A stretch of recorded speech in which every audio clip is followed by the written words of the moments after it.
प्रिय विद्यार्थियों, आज के व्याख्यान में हम बात करेंगे संयुक्त राज्य अमेरिका की दलीय व्यवस्था या दलीय प्रणाली की। अमेरिका के संविधान निर्माता संविधान निर्माण के समय अपनी राजनीतिक व्यवस्था को दलीय राजनीति से अलग रखना चाहते थे। संविधान निर्माता विश्वास करते थे कि उनके नवीन राज्य को दलीय राजनीति के स्थान पर महत्वपूर्ण राजनीतिक मुद्दों पर राष्ट्रीय सहमति की आवश्यकता थी, जबकि राजनीतिक दलों का मुख्य काम विभाजन की प्रवृत्ति को बढ़ावा देना होता है।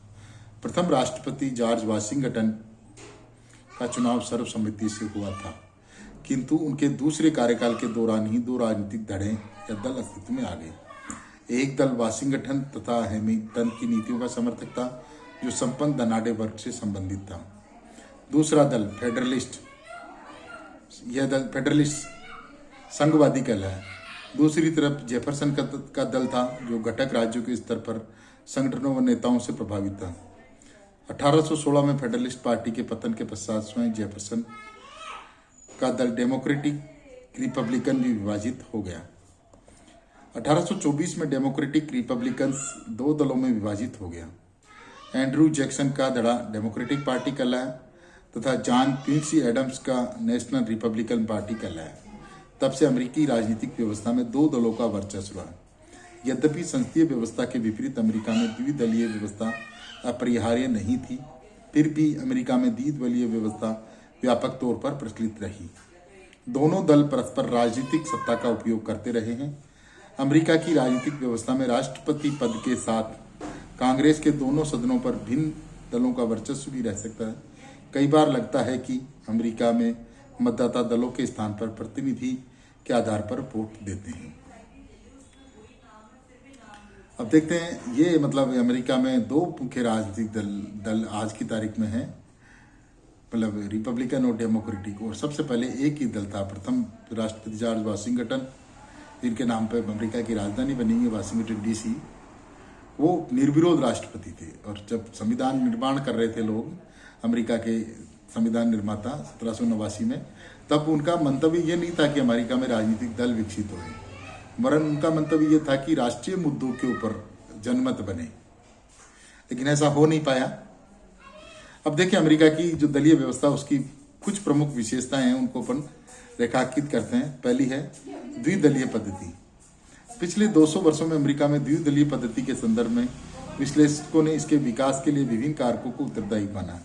जैसे ब्रिटिश उपनिवेश होने के कारण ब्रिटिश राजनीतिक विचारों का प्रभाव अमेरिका पर पड़ा।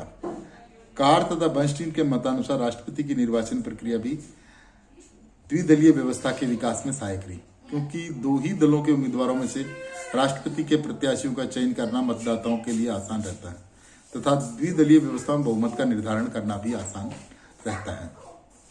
इसी प्रकार कांग्रेस के प्रतिनिधि सदन के चुनावों के लिए एक सदस्यीय जिलों की व्यवस्था ने भी द्विदलीय व्यवस्था को बढ़ावा दिया, क्योंकि दो से अधिक दल होने पर मतदाताओं के वोट बर्बाद होने का तथा अल्पमत वाले प्रत्याशी के चुने जाने का भय बना रहता है। इस प्रकार अमेरिका की राजनीति में बहुधर्मी संस्कृति वाला देश होने के बावजूद राजनीतिक दलीय व्यवस्था ने राजनीतिक एकीकरण को बनाए रखने में सहायता की। अन्यथा विविध संस्कृति व धर्मों, प्रजाति, वर्णभेद तथा भाषा वाला यह राष्ट्र अनेक राजनीतिक दलों का अखाड़ा बन सकता था तथा संघीय व्यवस्था ध्वस्त हो सकती थी। अंततः विश्लेषकों का मानना है कि अमेरिका की जनता ने अमेरिका में द्विदलीय व्यवस्था के औचित्य को स्वीकार किया है। वस्तुतः अमेरिका में ऐसी दलीय व्यवस्था का विकास हुआ है जैसी अमेरिका के नागरिक चाहते थे। कुछ विचारकों का यह भी मानना है कि अमेरिका के समाज में मूलभूत अंतर्भेद नहीं है तथा अधिकांश मामलों पर सामान्य सहमति है।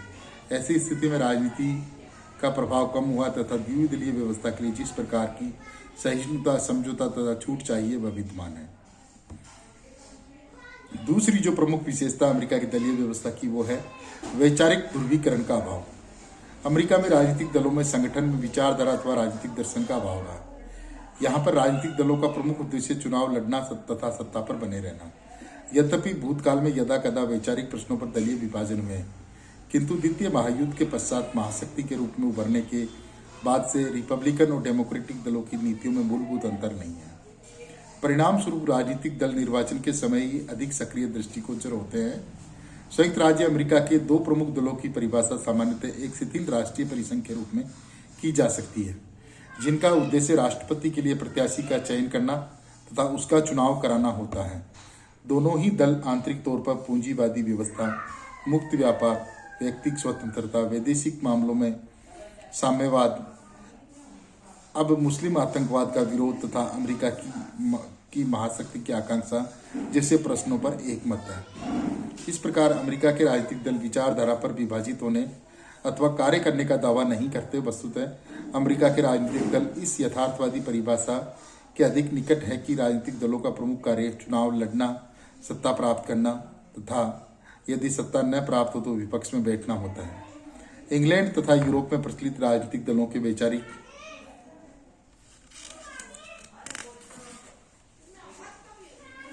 आधार यथा उदार बनाम अनुदार, समाजवादी, साम्यवादी तथा फांसीवादी अमेरिका की दलीय व्यवस्था पर लागू नहीं होते, क्योंकि दोनों दलों में उदारवादी तथा अनुदारवादी पाए जाते हैं। तीसरी जो प्रमुख विशेषता अमेरिका की दलीय व्यवस्था की वो है दलीय संगठनों का शिथिल होना। अमेरिका में राजनीतिक दलों में अनुशासन तथा सुदृढ़ संगठन का अभाव है। राजनीतिक दलों पर स्थानीय राजनीति अधिक हावी रहती है। दलीय संगठन का मुख्य काम चुनाव जीतना होता है। राजनीतिक दलों को स्थायी सदस्यता व संगठन का अभाव होता है। दलीय संगठन की शिथिलता का कारण अमेरिका की शासन व्यवस्था का स्वरूप भी है। संसदीय व्यवस्था के विपरीत अमेरिका में राष्ट्रपति तथा राज्यपालों का निर्वाचन निश्चित अवधि के लिए होता है। अतः एक बार निर्वाचित होने के बाद राष्ट्रपति को अपने पद पर बने रहने के लिए निरंतर संगठित दलीय समर्थन की आवश्यकता नहीं पड़ती। अतः दलों के प्रतिनिधि दलीय नियंत्रण से मुक्त होते हैं। अनेक बार कांग्रेस के सदस्य अपने ही दल के राष्ट्रपति की नीतियों का विरोध करते हुए देखे जा सकते हैं। चौथी जो महत्वपूर्ण विशेषता अमेरिकी दलीय व्यवस्था की वो है राजनीतिक दल और दबाव समूह है। अमेरिका की राजनीतिक व्यवस्था में व्यापक स्तर पर विभिन्न हितों पर आधारित संगठन सक्रिय हैं, जो दलीय गतिविधियों की प्रवाह किए बगैर अपने हितों की पूर्ति के लिए प्रयास करते हैं। यद्यपि हित समूह स्वयं चुनाव नहीं लड़ते, तथापि अपने संगठन की शक्ति का प्रयोग प्रत्याशियों के चयन में तथा दलों के कार्यक्रम को प्रभावित करने में लगाते हैं। अधिक से अधिक वोट बटोरने के उद्देश्य से राजनीतिक दल प्रभावशाली हित समूह से प्रभावित होते हैं।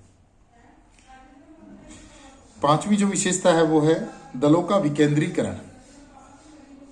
कार तथा बर्नस्टीन के अनुसार अमेरिका की संघीय व्यवस्था वहां की दलीय व्यवस्था के विकेंद्रित स्वरूप के लिए उत्तरदायी है। अमेरिकी संघीय व्यवस्था में चूंकि घटक राज्यों को पर्याप्त स्वायत्तता प्राप्त है, अतः दलों की राज्य स्तरीय इकाइयां अपनी स्वतंत्रता बनाए रखती है तथा राष्ट्रपति के पास ऐसी कोई शक्ति नहीं होती है जिससे वह अपने दल के प्रतिनिधि सदन के सदस्य सेनेटर को अपनी नीतियों का समर्थन करने के लिए बाध्य कर सके। तथापि राज्य स्तर पर राजनीतिक दलों में आंतरिक केंद्रीकरण का पर्याप्त सुदृढ़ होता है।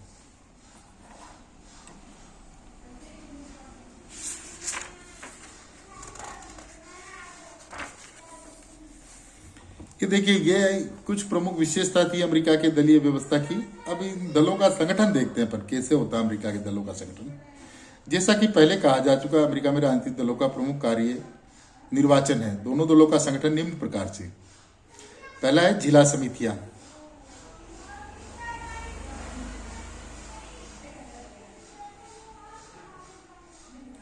प्रमुख दलों की सबसे छोटी इकाई स्थानीय स्तर पर स्थिति जिला समिति है। अमेरिका में इस प्रकार के जिलों की संख्या 1,25,000 के लगभग है। ये जिले आकार तथा मतदाताओं के हिसाब से छोटे बड़े होते हैं। ग्रामीण जिलों का आकार यद्यपि बड़ा होता है, किंतु उसमें मतदाताओं की संख्या कम होती है, जबकि नगरीय जिलों का में मतदाताओं की संख्या अधिक होती है। समिति का एक अध्यक्ष होता है जिसे कप्तान भी कहा जाता है। उसका प्रमुख कार्य नागरिकों को दलीय सदस्यता ग्रहण करने के लिए प्रेरित करना तथा सभाओं में उपस्थिति के लिए आमंत्रित करना होता है।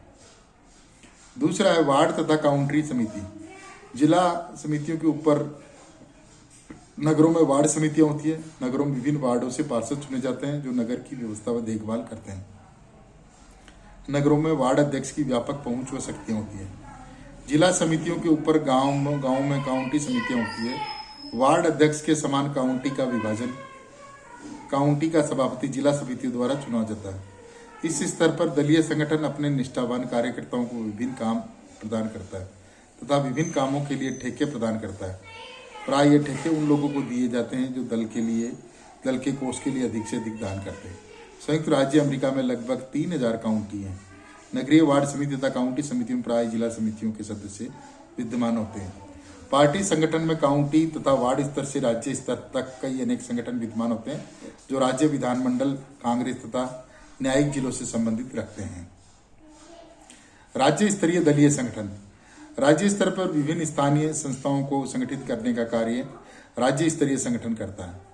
दोनों दलों में यह समिति राज्य स्तर पर सर्वाधिक प्रभावशाली संगठन होता है। राज्य स्तरीय दलीय संगठन राज्य से प्रतिनिधि सदन तथा सीनेट के लिए चुने जाने वाले सदस्यों के चयन में महत्वपूर्ण भूमिका निभाती है। राज्य स्तरीय केंद्रीय परिषद के चयन के तरीके भिन्न राज्यों से भिन्न होते हैं। कुछ राज्यों में राज्य स्तरीय केंद्रीय समिति की सदस्यता के लिए निर्वाचन किया जाता है, तो कुछ राज्यों में काउंटी तथा पार्टी अध्यक्ष के परिषद के सदस्य, यद्यपि दल का सदस्य राज्य का गवर्नर होता है, तो राज्य की परिषद का अध्यक्ष उसकी सहमति से नियुक्त किया जाता है। राज्य स्तरीय केंद्रीय समिति के सदस्य 100 से कम भी हो सकते हैं तथा 600 से ज्यादा भी हो सकते हैं। राज्य की केंद्रीय परिषद राज्य में विभिन्न स्तरों पर दलीय गतिविधियों में समन्वय स्थापित करती है। राज्य से चुने जाने वाले प्रतिनिधियों का नामांकन करना तथा उनके चुनाव प्रचार की व्यवस्था करना, दल के राज्य तथा केंद्र में सत्तारूढ़ होने पर अपने निष्ठावान कार्यकर्ताओं को लाभ प्रदान करना, ये उसका प्रमुख कार्य है।